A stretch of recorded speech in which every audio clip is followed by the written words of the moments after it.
거짓을 믿기를 좋아한다. 거짓을.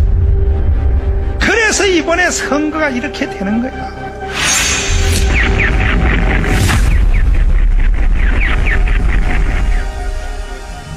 조선 말 흥선대원군의 우리 민족끼리 살겠다라는 시대착오적인 쇄국 정책으로 대한민국은 근대화의 과정에서 낙오되었습니다. 그 결과 1910년 한일 병합이 되어 36년 동안 일본의 나라를 빼앗기게 되었습니다.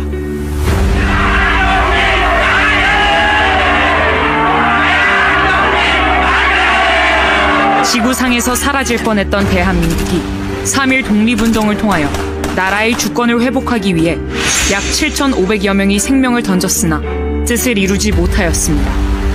이에 국민이 절망 가운데 있을 때 소련은 볼셰비키 혁명 세력들과 김만겸 등을 이용하여 박헌영과 상해 임시정부 요원들에게 공산혁명을 전수해 1925년 4월 17일 조선 공산당을 창당하여 공산주의 혁명을 시도하였습니다. 그의 신의주 사건으로 인하여 조선 공산당 대표인 박헌영 이하 66명이 구속되고 37명이 수배를 받았으나 그 세력은 급속히 확대되었습니다. 일본의 식민 통치로 인하여 대한민국은 나라는 물론 말과 이름, 심지어 성까지도 빼앗겨 버렸습니다. 역사에서 사라질 지경에 이르렀을 때 미국이 1945년 8월 6일 히로시마, 8월 9일 나가사키에 원자탄을 투하함으로 기적 같은 해방을 맞이하게 되었습니다. 무정부 상태에 빠진 한반도는 어떠한 정치 체제를 선택하느냐를 놓고 미국과 소련, 민족 지도자들 사이에서 심각한 논쟁이 발생하였습니다. 그 당시 이승만은 미국에 있었고 김구는 중국 상해에 있었습니다. 그들이 귀국하기까지는 2달 이상의 시간이 소요되었고 미군은 오키나와에 주둔하고 있었습니다. 이 틈을 타 국내에 있던 박헌영은 이승만과 김구의 이름을 도용하여 1945년 9월 6일 전국에 147개 인민위원회를 조직하여 조선인민공화국을 선포하였고 무정부 상태 위에 정부 행세를 하였습니다. 박헌영이 일본인 명의의 적산과 토지 등을 강제 몰수하여 무상분배의 토지개혁을 시행한다고 국민을 선동하자 남한 국민의 78%가 이를 지지하며 대한민국은 광복의 기쁨을 누리기도 전에 조선 공산당의 지배하에 들어갈 뻔하였습니다. 이승만은 유엔과 미국의 협조를 받아 1948년 5월 10일 선거 가능한 지역에 대하여 먼저 총선을 시행하므로 1948년 8월 15일 대한민국이 건국되었습니다.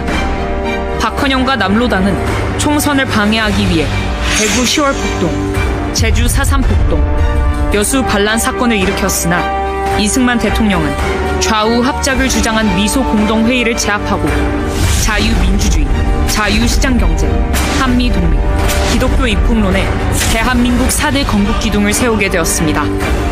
그 틀 위에서 4.19와 박정희 대통령의 새마을 운동을 거쳐 전쟁으로 폐허된 대한민국을 재건함으로 민주화를 지나 세계 경제 10위권의 중심에 서 있는 자랑스러운 대한민국을 우리가 누리게 되었습니다. 반면 북한은 사회주의, 공산주의, 사회통제경제, 조중동맹, 주사파를 종교로 만들어 조선민주주의 인민공화국을 건설했습니다. 김일성은 소련과 중국을 등에 업고 유엔의 결의와 온 민족의 염원을 무시하고 1948년 8월 25일 북한 자체 선거를 통하여 조선민주주의 인민공화국을 수립하였고 남한의 남로당과 공산주의자들을 선동하여 무장폭동을 일으켰습니다. 북한은 1950년 6월 25일 11만 명의 병력과 240대의 전차를 앞세워 전면 남침하였습니다. 4일 만에 국군 4만 4천여 명을 살해하고 서울을 점령하는 등 이 땅에 500여만 명을 희생시켰습니다. 그들은 공산주의, 통제경제, 조중동맹을 선택했으나 79년이 지난 오늘날 국제사회에서 인간이 살 수 없는 폐륜국가로 전락하였습니다. 그 후 79년을 살아오면서 남북한의 체제 경쟁은 끝이 났음에도 불구하고 북한에서 건너온 주사파 일당들과 대한민국 건국을 방해했던 남로당의 잔당들이 연합하여 이승만 대통령이 만들어 놓은 미국, 일본 국제사회와 함께하는 자유동맹을 해체하고 북한, 중국, 러시아와 함께하는 공산 동맹을 시도하고 있습니다.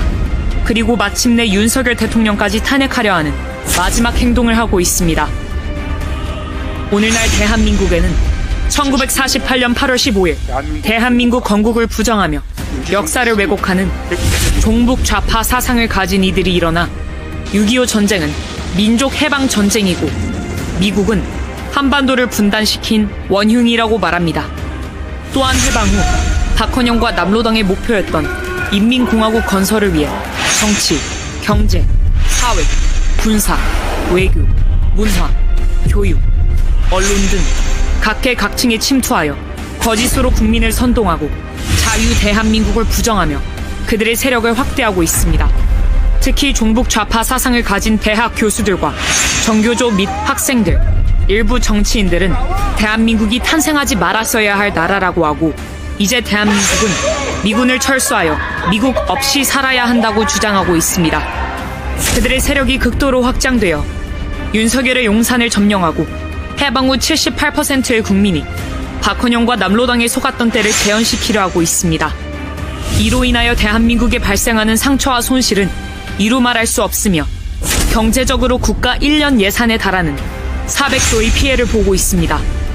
그들은 가정과 학교, 사회와 국가를 분열시켜 선진국가 자유통일로 가는 길을 가로막고 대립과 반목을 조장하므로 국가와 사회의 혼란과 갈등을 조성하고 있으며 마침내 대한민국을 해체하고 북한으로 가려고 하는 행위를 노골적으로 추진하고 있습니다.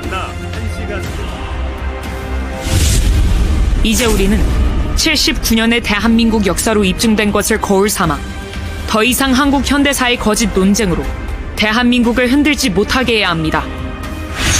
박헌영과 남로당의 후예를 자처하는 주사파들은 자기 잘못을 역사 앞에 시인하고 참회하여서 조국 대한민국이 자유통일된 1등 국가가 되는 것에 적극적으로 협력해야 할 것입니다.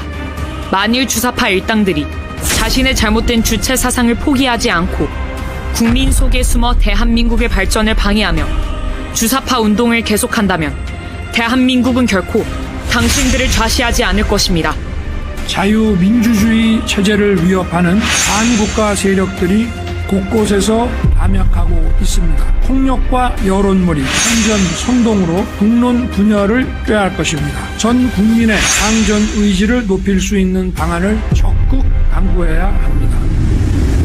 대한민국 국민 여러분, 대한민국이 자유통일과 세계 속의 선진국가가 되기 위해서는 문재인과 이재명을 속히 처벌하고 주사파를 척결하여 이승만 대통령이 만들어 놓은 헌법과 4대 건국 기둥을 바로 세워야 할 것입니다.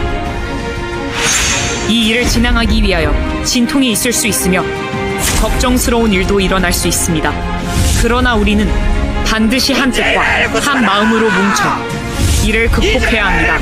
대한민국은 앞으로 나타날 영광을 위하여 그리고 국민 소득 5만 불, 자유통일 국가, 복지국가, 세계 인류 국가가 되기 위하여 정체성을 확립하고 그 책임과 의무를 다해야 할 것입니다.